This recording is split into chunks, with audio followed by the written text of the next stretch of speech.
창세기 30장. 라헬이 자식을 낳지 못하자 그녀는 언니를 시샘하며 야곱에게 말했다. 저도 아기를 낳고 싶어요. 아기를 낳지 못하면 전 죽어버릴 거예요. 그러자 야곱이 화를 내며 말했다. 나더러 어쩌라는 말이요.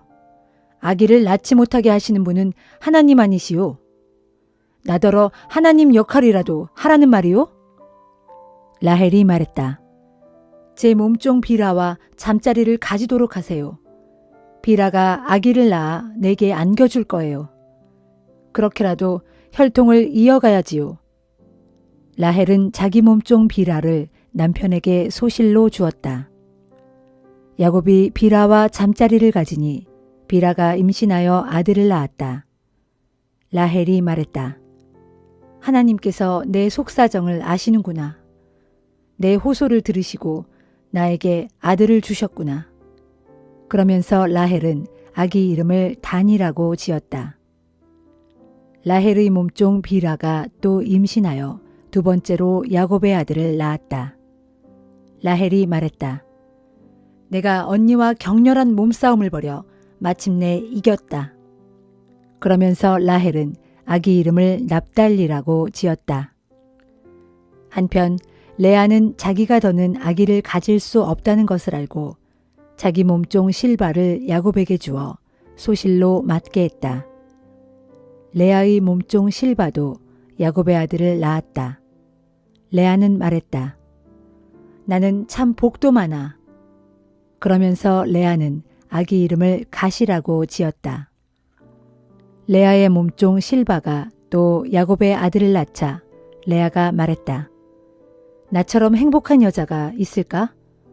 여자들이 나를 보고 복받았다고 하겠네. 그러면서 레아는 아기 이름을 아셀이라고 지었다. 밀을 수확할 때가 왔다. 르우벤은 들에 나갔다가 합 한 채를 발견하고 그것을 캐어 어머니 레아에게 갖다 주었다. 라헬이 레아에게 말했다. 언니, 르우벤이 가져온 합 한 채를 내게 좀 나눠줘요. 레아가 라헬에게 말했다. 예, 내 남편까지 빼앗아간 주제에 뭐라고? 이제는 내 아들이 가져온 합 한 채까지 달라고? 그러자 라헬이 말했다. 언니가 합 한 채를 나눠주면 오늘 밤에는 내가 그 일을 언니한테 양보할게. 밤이 되었다. 야곱이 들에서 돌아오자 레아는 밖으로 마중 나가 야곱에게 말했다. 오늘 밤은 저의 집으로 오세요. 제 아들이 가져온 합 한 채를 라헬에게 준 대가로 오늘 밤은 제가 당신을 차지하기로 했어요. 그날 밤 야곱은 레아와 잠자리를 가졌다. 하나님께서 레아의 호소를 들어주셨다. 레아는 아기를 가졌고 다섯 번째로 야곱의 아들을 낳았다. 레아가 말했다.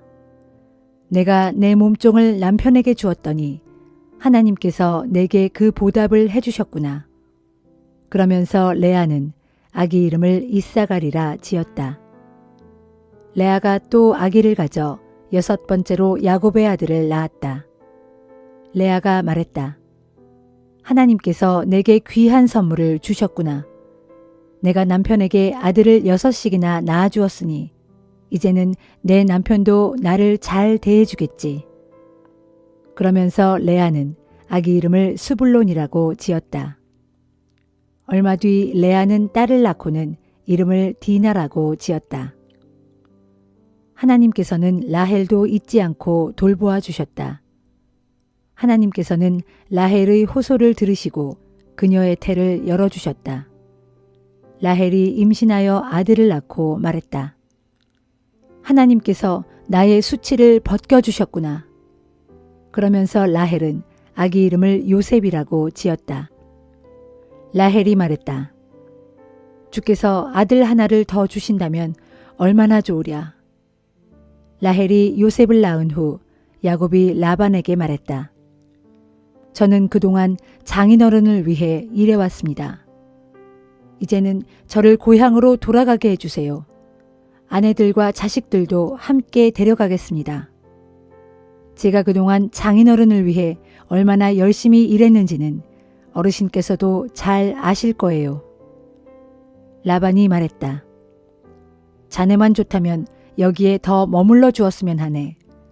내가 점을 쳐보았더니 주께서 내게 복을 주신 것이 다 자네 덕분이더군.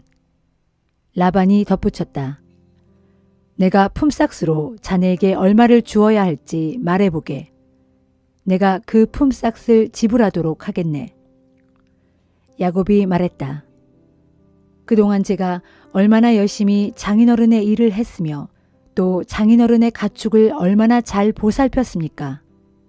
장인어른께서도 잘 아실 것입니다. 제가 여기 오기 전에는 장인어른께 가축이 얼마 없었지만 이제는 크게 불어났습니다.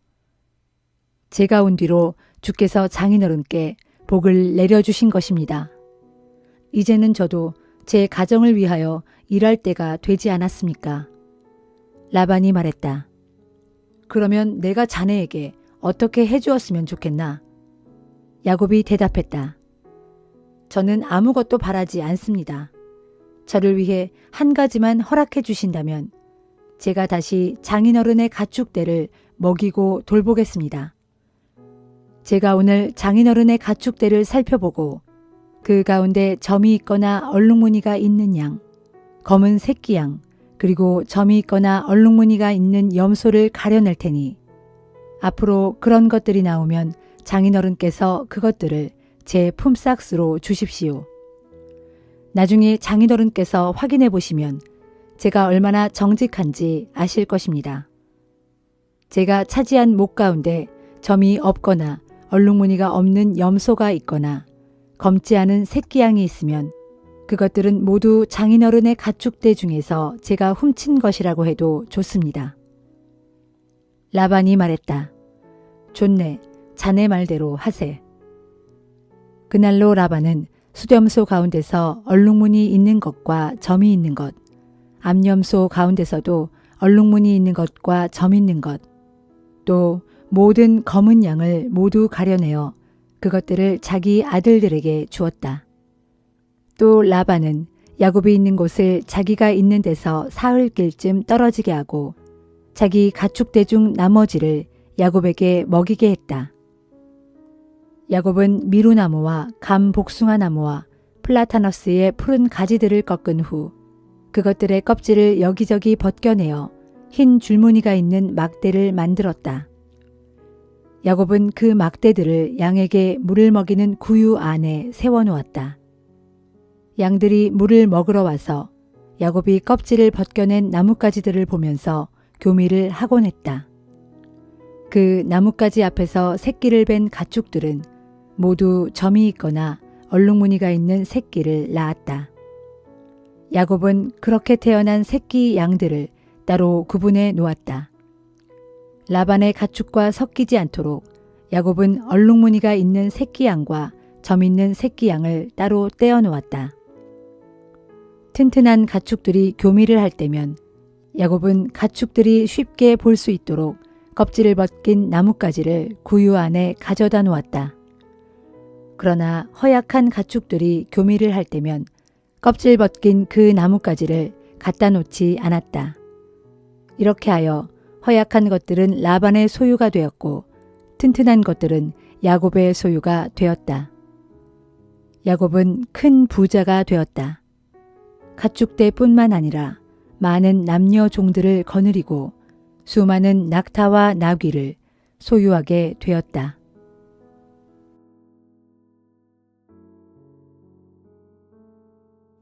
마가복음 1장. 하나님의 아들 예수 그리스도에 관한 복음의 시작은 이러하다. 예언자 이사야의 글에 보라, 내가 너보다 먼저 내 심부름꾼을 보내어 너의 길을 준비하도록 하겠다 라는 말씀이 있고, 또 광야에서 외치는 자의 목소리가 있으니 너희는 주의 길을 닫고 그의 길을 곧게 하라 하고 기록되어 있는 것과 같이 세례자 요한이 광야에 나타나 선포했다. 회개하고 세례를 받아라. 그리하면 죄를 용서받을 것이다. 그러자 예루살렘과 온 유대 지방 사람들이 세례 요한에게 몰려가 죄를 고백하고 요단강에서 세례를 받았다. 세례 요한은 몸에 낙타털을 걸치고 허리에는 가죽띠를 둘렀으며 메뚜기와 들꿀을 먹고 살면서 사람들에게 이렇게 외쳤다. 나보다 더 크고 능력 있는 분이 내 뒤에 오십니다. 나는 몸을 굽혀 그분의 신발끈을 풀어드릴 만한 자격조차도 없습니다. 나는 여러분에게 물로 세례를 주지만 그분은 성령으로 세례를 주실 것입니다. 그 무렵 예수께서 갈릴리 나사렛에서 요단 강으로 나오셔서 세례 요한에게 세례를 받으셨다. 세례 후에 예수께서 요단 강물에서 막 올라오시는데 하늘이 열리면서 성령이 비둘기처럼 자기에게 내려오는 것을 보셨다. 그리고 바로 그때 하늘에서 음성이 들려왔다. 너는 내 사랑하는 아들이고 내 마음을 몹시 기쁘게 하는 아들이다. 그 일이 있은 직후 예수께서는 성령의 인도를 받아 광야로 나가셨다. 예수께서는 그곳에서 40일 동안 사탄에게 시험을 받으셨다. 예수께서 광야에서 들짐승들과 함께 지내셨는데 천사들이 그분의 시중을 들었다. 세례 요한이 붙잡혀 감옥에 갇힌 뒤 예수께서는 갈릴리에 오셔서 하나님 나라의 복음을 전파하였다. 때가 왔고 하나님의 나라가 가까이 이르렀습니다. 회개하고 복음을 믿으십시오. 어느 날 예수께서 갈릴리 호숫가를 지나시던 중에 시몬과 그의 동생 안드레가 호수에 그물을 던지고 있는 것을 보셨다. 그들은 갈릴리의 어부였다. 예수께서 그들을 불러 말씀하셨다. 나를 따라오시오. 내가 당신들을 사람 낚는 어부가 되게 하겠소. 그들은 그 자리에서 즉시 그물을 버리고 예수를 따라 나섰다. 조금 더 길을 가시다가 예수께서 세베대의 아들 야고보와 요한이 배에서 그물을 깁고 있는 것을 보셨다. 예수께서 그들을 부르시자 그들도 즉시 아버지 세베대와 일꾼들을 배에 남겨둔 채 예수를 따라 나섰다. 예수 일행은 가버나움 성읍으로 갔다. 안식일이 되자 예수께서는 그곳 회당에 들어가서 사람들을 가르치셨다. 사람들은 예수의 가르침에 경탄하였다. 예수의 가르침에서는 율법 교사들과는 달리 권위가 느껴졌기 때문이다. 그때에 악한 귀신 들린 사람이 회당에 와 있다가 소리쳤다. 나사렛 예수여, 우리에게 무엇을 바라십니까? 우리를 없애려고 오셨습니까? 나는 당신이 누구인지 잘 압니다. 당신은 하나님께서 보내신 거룩한 분이십니다. 예수께서 그 악한 귀신을 꾸짖으시며 명령하셨다. 입 다물고 그 사람에게서 즉시 나오라. 그러자 악한 귀신은 그 사람에게 발작을 일으켜 놓고 비명을 지르며 그 사람을 떠나갔다. 사람들이 모두 놀라 서로 쑥궁거렸다. 이게 도대체 어찌 된 일인가? 이렇게까지 권위 있는 가르침은 여태 들어본 적이 없다. 악한 귀신마저도 그분에게 복종하다니. 그리하여 예수의 소문은 금세 갈릴리 온 지역으로 퍼져나갔다. 예수께서 가버나움 회당에서 나오신 후 야고보와 요한 형제와 함께 시몬과 안드레 형제의 집으로 가셨다. 그 집에는 마침 시몬의 장모가 열병으로 앓아누워 있었다. 그 아픈 사정을 예수께 말씀드리자 예수께서는 그 여자 곁으로 다가가 손을 잡아 일으키셨다. 그러자 그 여자는 순식간에 열이 내려서 자리에서 일어나 그들의 시중을 들어주었다. 해가 저물고 날이 어두워지자 사람들이 병자들과 귀신 들린 사람들을 예수께 데려왔다. 온 마을 사람들이 시몬의 집문 앞에 모여들었고 예수께서는 온갖 병자들을 일일이 고쳐주셨다. 귀신들을 쫓아내시면서 귀신들에게 입을 다물라고 명령하셨다. 귀신들은 예수가 누구인지를 잘 알고 있었기 때문이었다. 이튿날 새벽 예수께서 날이 밝기도 전에 한적한 곳으로 홀로 나아가 기도하고 계셨다. 그때 시몬과 일행 몇 명이 예수를 찾아다니다가 예수를 만나자 큰 소리로 외쳤다. 선생님, 모두들 선생님을 열심히 찾고 있습니다. 그러자 예수께서 말씀하셨다. 이제 근처의 다른 마을로 가자. 거기에서도 하나님 나라의 복음을 전해야 한다. 나는 복음 전하는 일을 하기 위해서 이 땅에 온 것이다. 예수께서는 갈릴리 온 지방을 두루 돌아다니시면서 회당에서 가르치시고 또한 귀신들을 쫓아냄으로써 귀신 들린 사람들을 고쳐주셨다. 하루는 어떤 나병 환자가 예수께 와서 무릎을 꿇고 간청하였다. 선생님, 선생님께서는 마음만 먹으면 저를 깨끗하게 해주실 수 있습니다. 예수께서는 측은한 마음이 들어 그에게 손을 내밀어 만지면서 말씀하셨다. 그렇게 해주겠소. 내가 원하노니 당신은 깨끗하게 되시오. 그 순간 그 나병 환자의 나병이 깨끗이 나았다. 예수께서 그를 보내시며 엄히 당부하셨다. 이 일을 아무에게도 말하지 마시오. 곧장 제사장에게로 가서 몸을 보인 다음 모세가 정한 대로 몸이 깨끗해진 데에 대한 증거로서 예물을 바치도록 하시오. 하지만 그 사람은 나가자마자 그 이야기를 온 사방에 퍼뜨렸다. 그 후부터 예수께서는 마을로 드러내놓고 들어가시지 못하고 동네 바깥 외딴 곳에서 묵으셔야 했다. 하지만 사람들은 어떻게 알았는지 금세 예수께 몰려들곤 했다.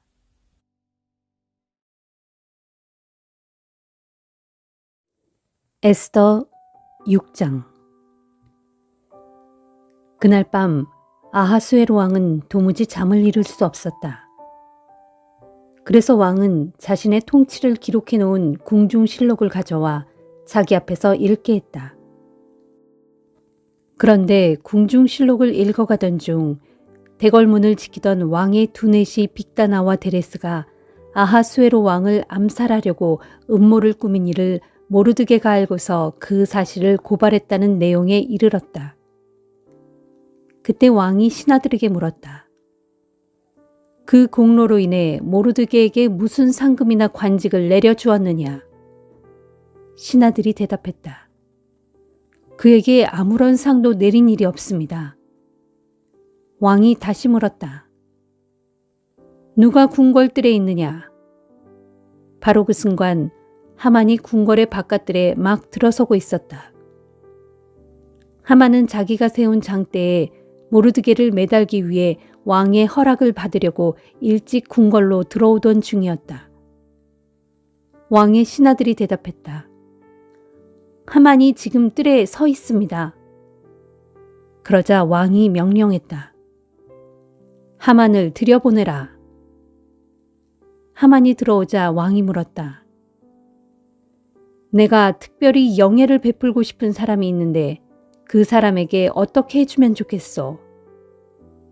이 말을 듣고 하만이 속으로 생각했다. 왕께서 손수 영예를 베풀고 싶은 사람이 있다면 나 말고 또 누가 있겠는가? 그래서 하만은 이렇게 대답했다. 왕께서 친히 영예를 베풀고 싶은 사람이 있으시다면 왕께서 입으시는 옷과 왕께서 타시는 말을 내어오게 하시고 그 사람의 머리에 왕관을 씌운 다음 왕의 대신들 중에서 가장 높은 신하에게 그 옷과 말을 맡기시어 왕께서 영화롭게 해주시려는 그 사람에게 왕의 옷을 입히게 하고 또 그 사람을 왕의 말에 태워서 이 수산 도성을 데리고 돌아다니게 하시되 모든 백성들이 보는 앞에서 그 신하가 말을 끌고 가면서 왕께서 영예를 주시려고 하는 사람에게는 이렇게 상을 베풀어 주신다 하고 크게 선포하게 하소서. 그 말을 듣고 왕이 하만에게 즉각 명령을 내렸다. 좋다. 내가 지금 말한 그대로 당장 왕의 옷과 말을 가지고 가서 시행하도록 하라. 지금 궁궐의 대문을 지키고 앉아있는 유다 사람 모르드게에게로 가서 그 사람을 데려다가 내가 말한 그대로 실행하여 그에게 왕의 영예를 베풀도록 하라. 너는 그 모든 절차를 그대로 수행하되 한 가지도 빠뜨려서는 안 된다. 하만은 왕의 옷과 말을 가지고 모르드게에게로 갔다. 하만은 모르드게에게 왕의 옷을 입히고 그를 왕의 말에 태워 수산 도성의 거리로 나갔다. 그리고 하만은 큰 소리로 외치기를 왕께서 영화롭게 해주기를 원하시는 사람에게는 이렇게 상을 베풀어 주십니다 하며 돌아다녔다. 그런 다음 모르드게는 다시 궁궐 대문에 자기 자리로 되돌아갔고 하만은 근심이 가득한 얼굴로 허둥지둥 급히 집으로 돌아갔다. 자기 집으로 돌아온 하만은 자기 아내 세레스와 친구들에게 방금 있었던 일들을 다 이야기해 주었다. 그러자 아내 세레스와 그의 친구들 중 영리한 자들이 말했다. 당신이 유다 사람 모르드게 앞에서 그처럼 무릎을 꿇었으니 이제부터는 그를 당해낼 수가 없을 것입니다. 계속 맞서다가는 틀림없이 당신이 먼저 망할 것입니다. 그들이 이 같은 이야기를 하고 있는 동안 왕의 내시들이 와서 에스더가 베푼 잔치에 하만을 급히 데리고 갔다.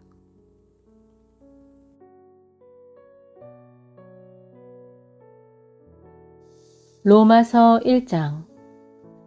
그리스도 예수의 종인 나 바울은 부르심을 받아 사도가 되었고 하나님의 복음을 전하도록 따로 세우심을 받은 사람입니다.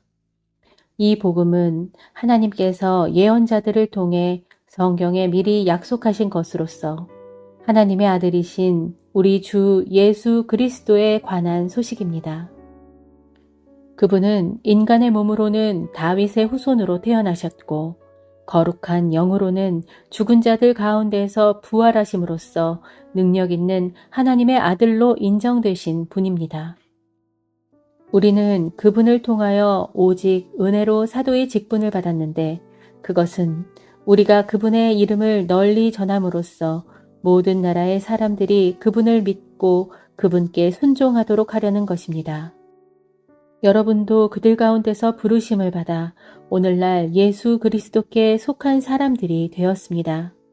그러므로 나는 하나님의 사랑을 받아 성도로 부르심을 받은 로마에 사시는 여러분 모두에게 우리 아버지 하나님과 우리 주 예수 그리스도께서 은혜와 평강을 내려주시기를 빕니다. 나는 무엇보다도 여러분 모두에 대해 예수 그리스도를 통해 나의 하나님께 감사를 드립니다. 그것은 여러분의 믿음이 온 세상에 널리 알려졌기 때문입니다. 지금껏 나는 하나님의 아들 예수 그리스도의 복음을 전함으로써 온 마음을 다해 하나님을 섬겨왔습니다. 또한 내가 얼마나 여러분을 위해 기도를 드리는지 하나님께서 나의 증인이십니다. 나는 하나님의 뜻에 의해서 어떻게든지 내가 여러분에게 갈 수 있는 길이 열리기를 간절히 기도하고 있습니다. 내가 이처럼 간절히 여러분을 방문하고 싶어 하는 것은 여러분께 신령한 은사를 나누어 드려 여러분을 더욱 굳세게 하기 위해서입니다. 더불어 여러분과 내가 서로의 믿음으로 상호간의 격려를 받고자 하기 위함입니다. 형제 여러분, 이 사실을 꼭 알아주시기 바랍니다. 나는 다른 이방 사람들에게서 거둔 성과를 여러분에게서도 훌륭히 거둘 수 있기를 바라는 마음으로 지금까지 여러분에게 가려고 여러 번 계획을 세웠지만 어찌된 일인지 번번이 방해를 받았습니다. 나는 헬라인이든 미개인이든 지혜로운 사람이든 어리석은 사람이든 그 누구를 막론하고 모든 사람에게 복음을 전해야 할 빚을 진 사람입니다. 그러므로 이런 이유로 나는 로마에 사는 여러분에게도 복음을 전하기를 간절히 원하는 것입니다. 나는 복음을 조금도 부끄럽게 생각하지 않습니다. 이 복음은 유대인으로부터 헬라인에 이르기까지 모든 믿는 사람들에게 구원을 주시는 하나님의 크신 능력이기 때문입니다. 복음에는 하나님의 의로움이 나타나 있어 오직 믿음으로 믿음에 이르게 합니다. 이것은 성경에 기록되기를 의인은 믿음으로 말미암아 살 것이다 라고 한 것과 같습니다.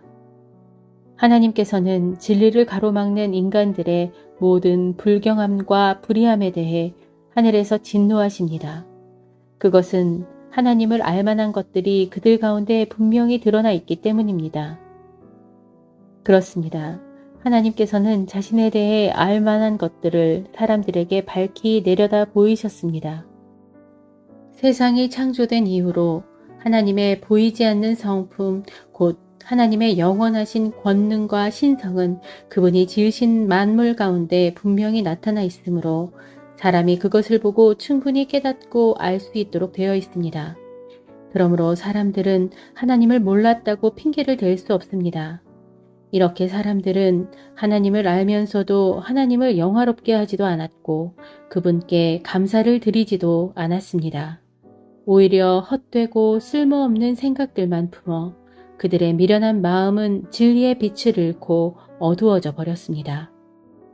사람들은 스스로 지혜롭다고 주장하지만 사실은 어리석은 바보가 되어버려 영원히 썩지 않는 하나님의 영광을 조만간 썩어질 사람이나 새나 짐승이나 기어다니는 동물의 형상으로 바꾸어 그것들을 숭배했습니다. 그러므로 하나님께서는 사람들의 마음의 정욕에 따라 제멋대로 하도록 더러움에 그냥 내버려 두셨고 그 결과 사람들은 서로의 몸을 욕되게 했습니다. 이렇게 사람들은 하나님의 진리를 거짓된 것으로 바꾸어 버렸고 거룩한 창조주 대신에 헛된 피조물을 섬기고 숭배했습니다. 하지만 영원토록 찬송을 받으실 분은 오직 창조주 하나님뿐이십니다. 아멘. 이런 이유로 하나님께서는 사람들이 온갖 마음의 수치스러운 욕망에 따라 살도록 내버려 두셨습니다. 그랬더니 심지어는 여자들마저도 하나님께서 정해주신 남자와의 자연스러운 성관계를 외면하고 여자끼리 부자연스러운 성관계를 일삼았습니다.